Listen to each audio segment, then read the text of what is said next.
Я лежал в постели и не мог заснуть. Я был один дома, в тихую безлунную ночь. Я ворочался, пытался найти удобное положение, но все равно мне было неспокойно. Что-то сегодня ночью было не так. Я ворочался и ворочался, пока наконец не нашел удобное положение. Я закрыл глаза, но не почувствовал большой разницы. В комнате было и так слишком темно, чтобы увидеть хоть что-то. Я лежал тихо и неподвижно, тело расслабилось, и разум затуманился, и я наконец был готов к необходимому мне отдыху. Вдруг тишина была нарушена. Мои глаза широко открылись, а в голову сразу полезли страшные мысли. Почти без всяких сомнений, это был звук удара кулака по стеклу. Но нет, это не может быть. А зачем кому-то будить незнакомого человека у него дома? Подумай логически. Если кто-то хочет вломиться, то зачем ему стучать в окно? Они просто разбили бы окно, вломились в дом и наделали много шума. Либо пытались бы вести себя как можно тише. Зачем стучать? Монстров не существует. Я немного успокоил себя. И мог бы просто посмотреть в окно, но я отвернулся в другую сторону. Я слишком напуган, чтобы повернуть голову, боясь увидеть свой самый большой страх за окном. И все же, что это может быть? Может быть, пара птиц ударились мне в окно? Это слишком неправдоподобно. Может, это какие-нибудь детишки гуляют ночью и стучат в окна, чтобы повеселиться. Это возможно. Давай еще подумаем. Может, это все мое воображение? Может быть, я услышал обычный скрип в доме, и моя паранойя превратила его в стук?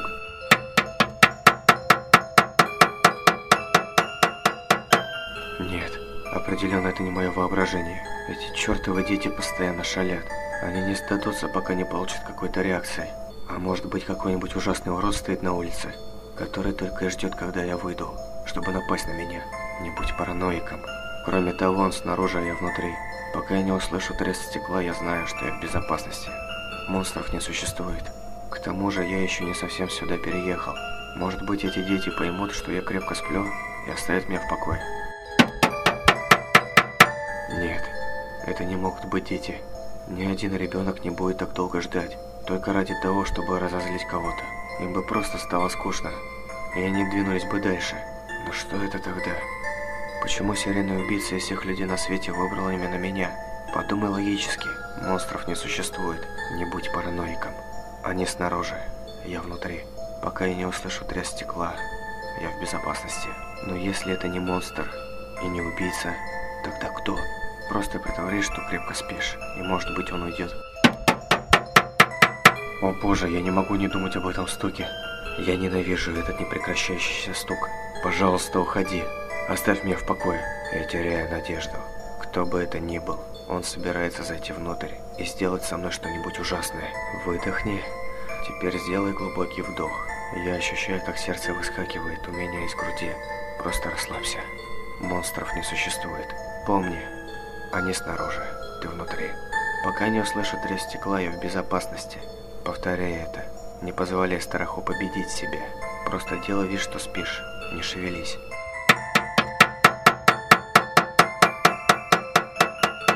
Помни, они снаружи, ты внутри. Пока я не услышу треск стекла, я в безопасности. Монстров не существует. Просто делай вид, что спишь. И молись, чтобы это закончилось. Пока не услышу треск стекла, я в безопасности. Слезы начинают стекать по моему лицу. Монстров не существует. Монстров не существует. Они снаружи, я внутри. Пока я не услышу треск стекла, я в безопасности.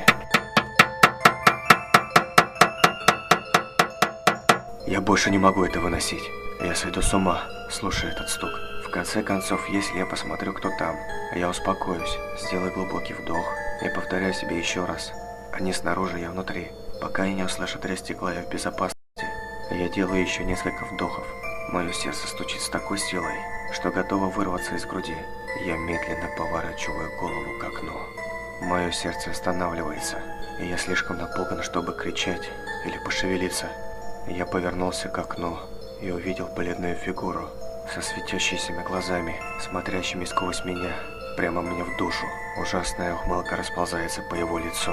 Все это время оно стояло внутри, стуча в мое окно.